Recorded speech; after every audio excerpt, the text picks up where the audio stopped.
We're on the road to Gillette. Hashtag. No, seriously, folks, we're here at Gillette Stadium previewing the MIAA football playoffs set to kick off across Eastern Mass and Central Mass. We'll get to Western Mass in a little bit, but of course we're coming with our weekly preview to you folks. I'm Scott Barboza, joined as always by Brendan Hall. Brendan, great to be back here. Always great to be back here. You know, every year, this one day, the state championships at Gillette Stadium, something amazing always happens. You always talk about all the magical memories. I think every year we get that one game every year here at Gillette Stadium that you're going to be talking about for the entire offseason. Or last year, a couple of them. Absolutely. Yeah. Last year, a couple of them. So folks at home, folks getting ready to play in this first state tournament in MIAA history, make it count.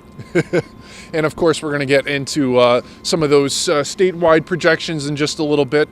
We're going to rewind the clock a little bit here to start off.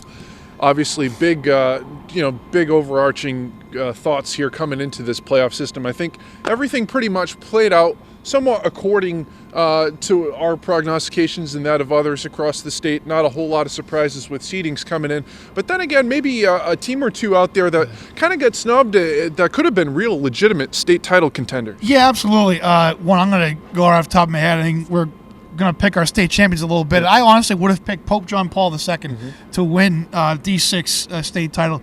Saw him early in the year. They're absolutely legit. Ryan Barabee, quite an underrated quarterback and some gifted receivers to work with there. Diego Meritus, great running back. And yet, because of automatic qualifiers, they go from being rated as high as fourth going into that final weekend to being out altogether, getting bumped out because of automatic qualifiers within those parameters. I know, Scott, that was something that needed to happen to get this thing passed last year. That was a necessity from my understanding.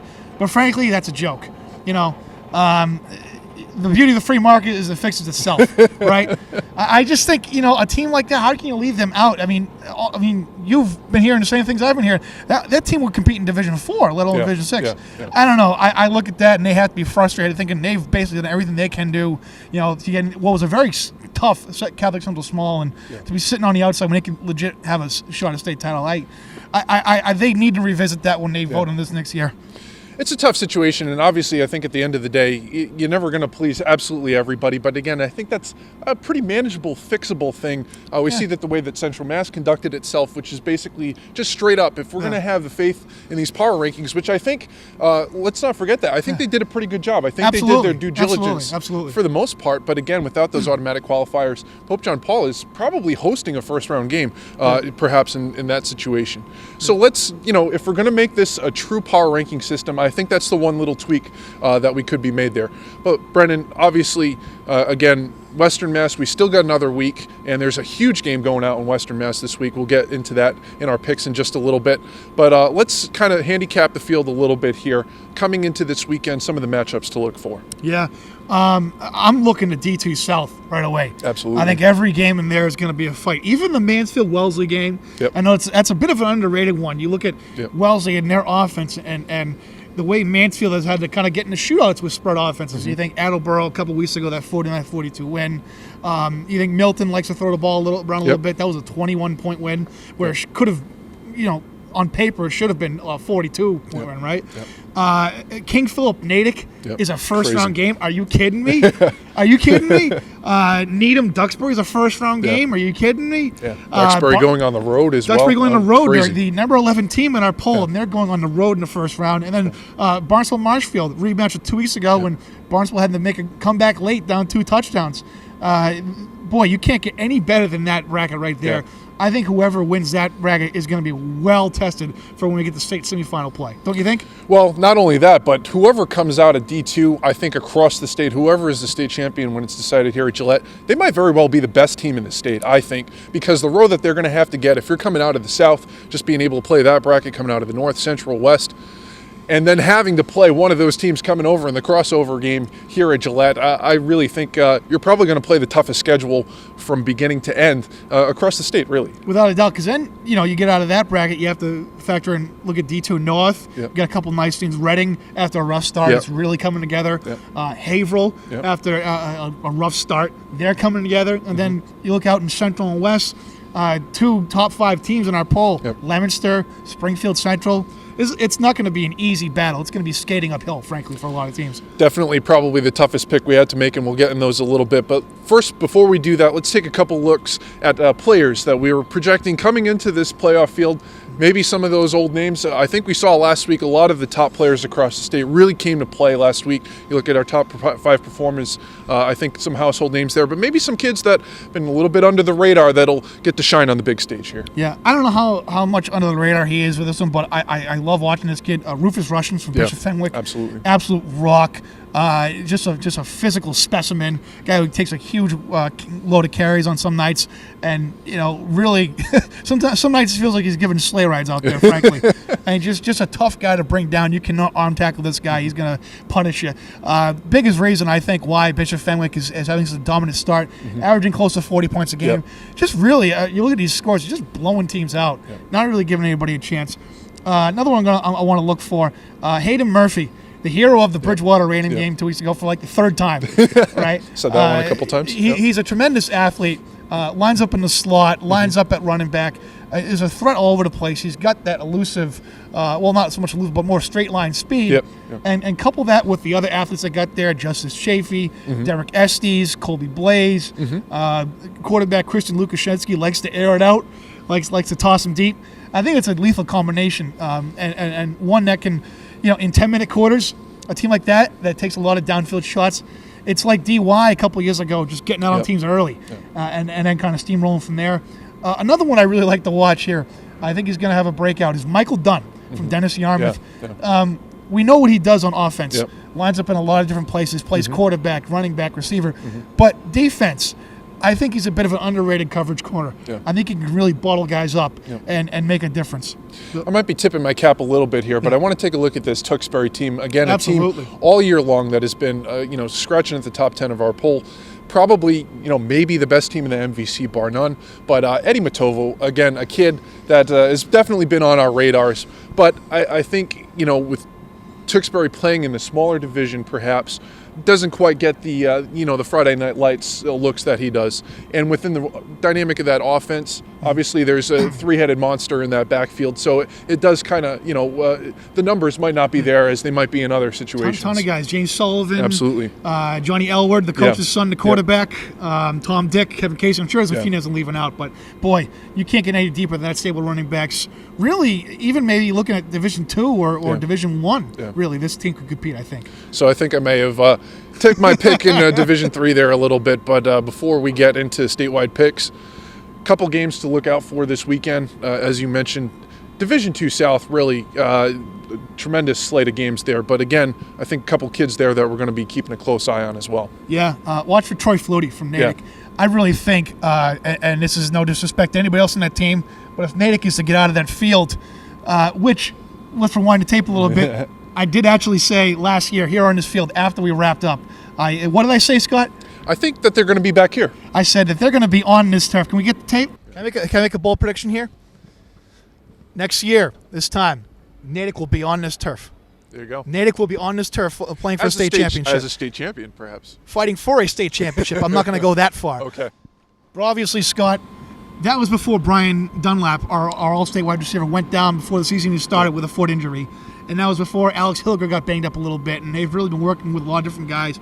Mike Abruzes, Andrew Boynton have had some tremendous games here. But really, you look at that Walpole game last week, Troy is facilitating so much for them.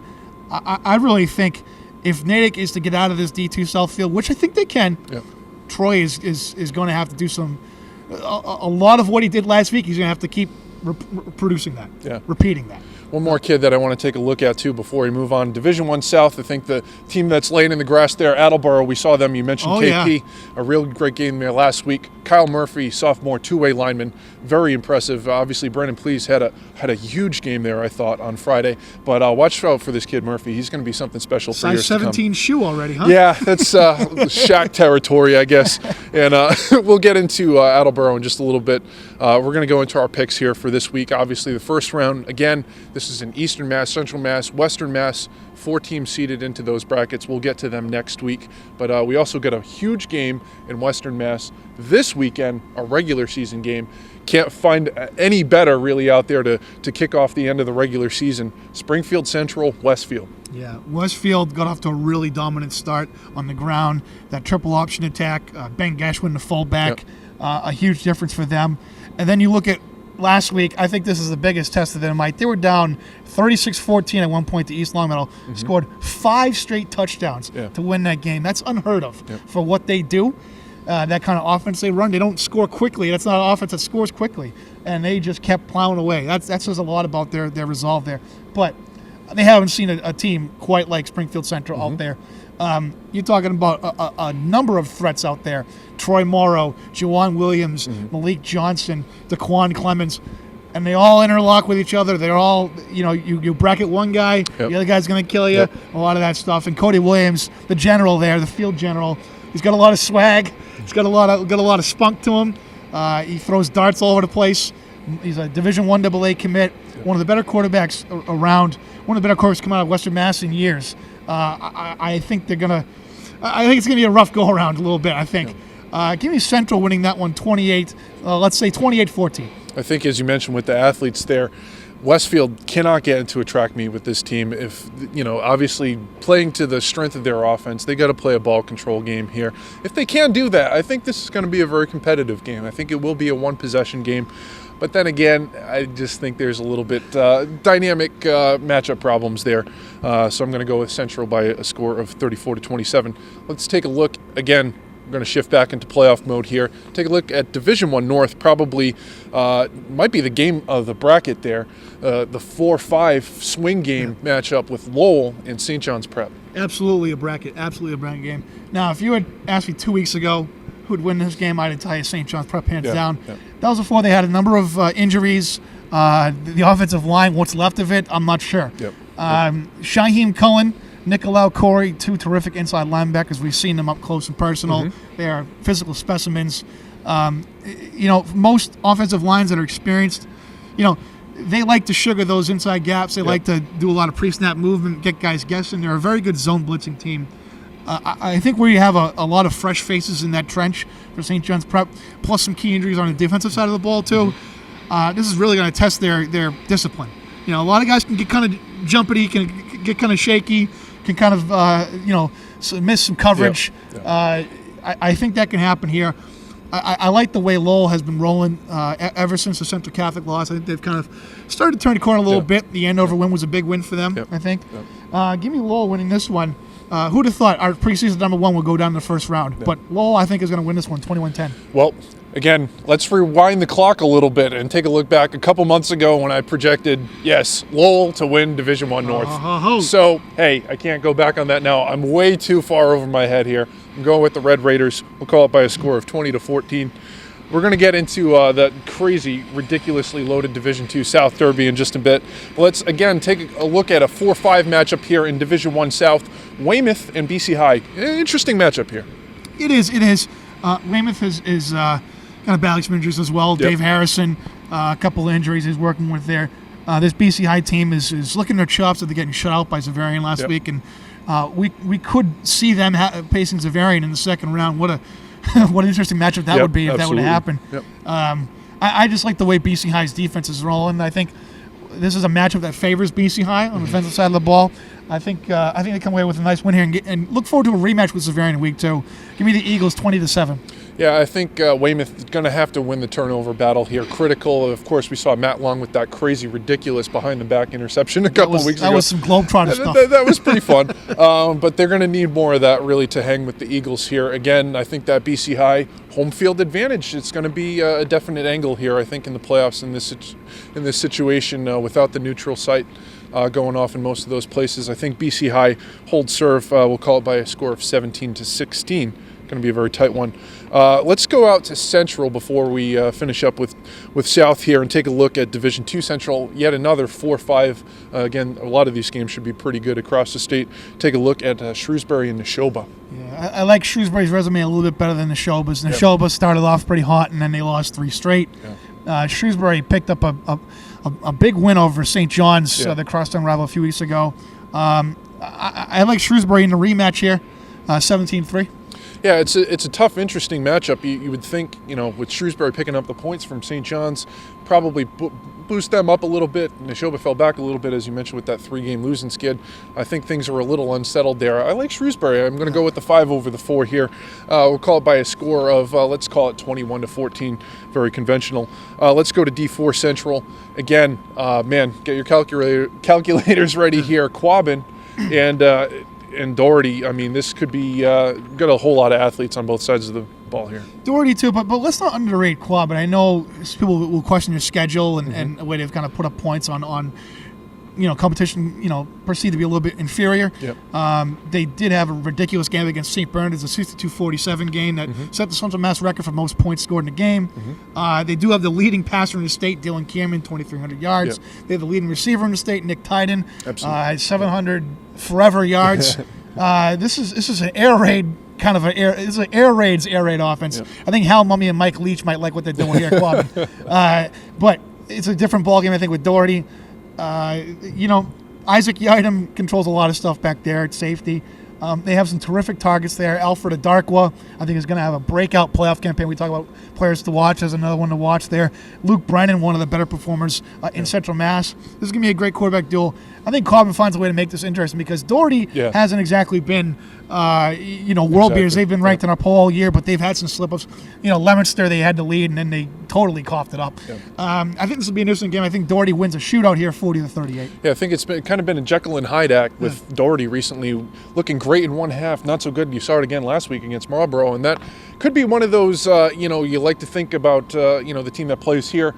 The Giants, week 16 of the game, did they kind of give you, kind of a little hint of what's to come? Seeing what they did against Marlborough last week could bode well for Quabbin. But then again, I really like Doherty. I really like them. Again, we'll get into that in our statewide picks here. But no reason to really pick against the Highlanders here. I think they win. It's going to be a shootout, though. We'll call it 37-36.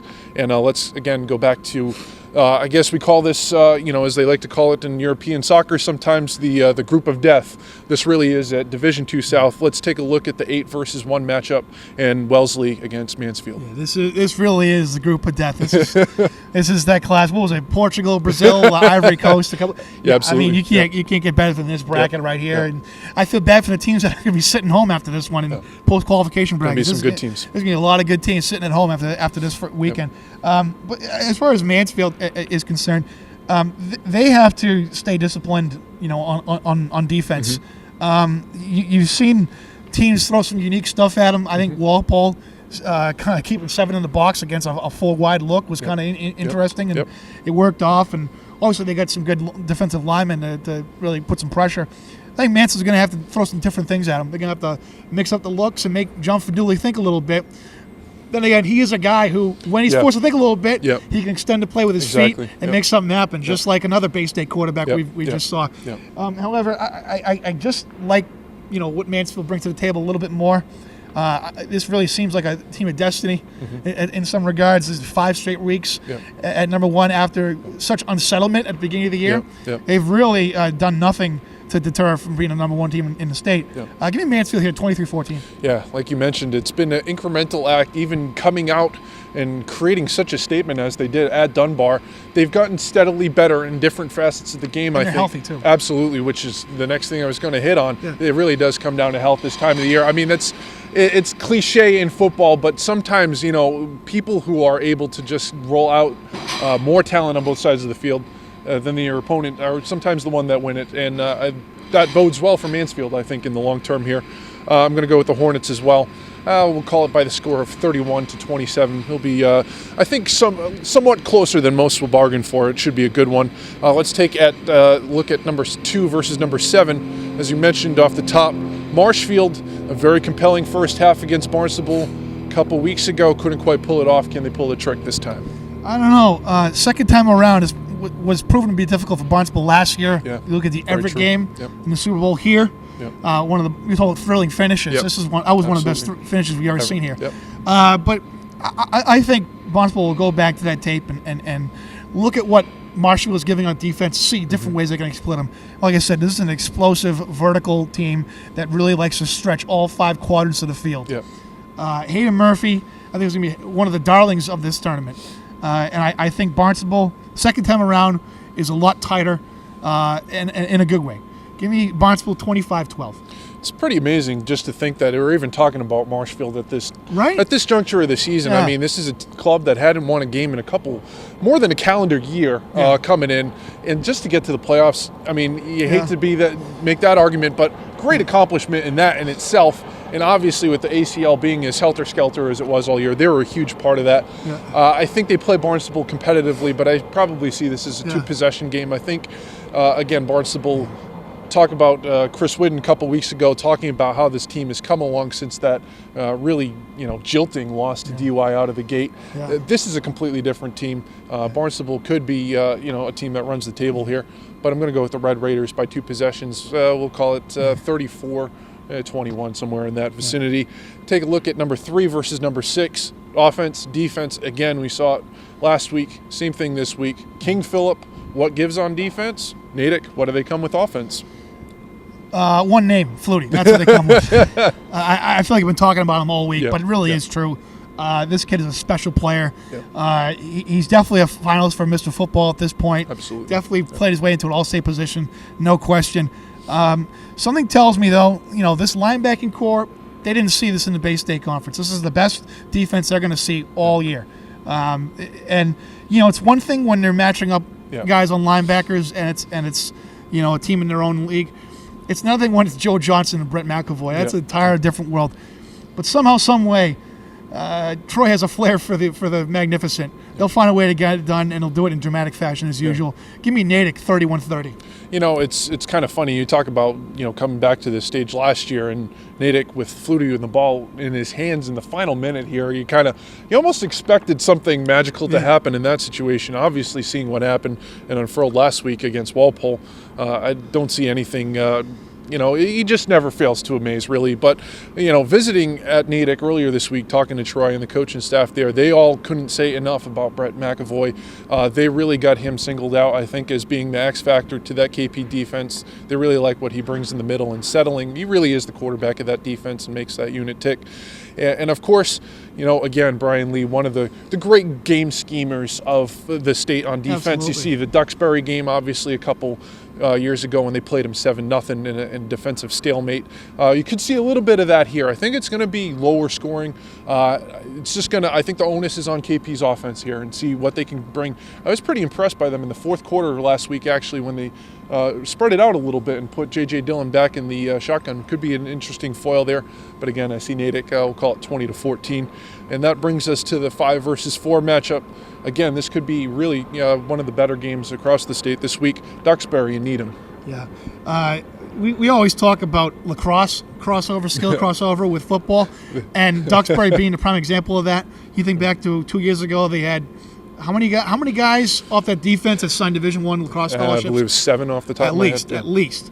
But I think the best in that skill this year is Mike Panapinto from Needham. Yeah. 300 yards last week against Weymouth.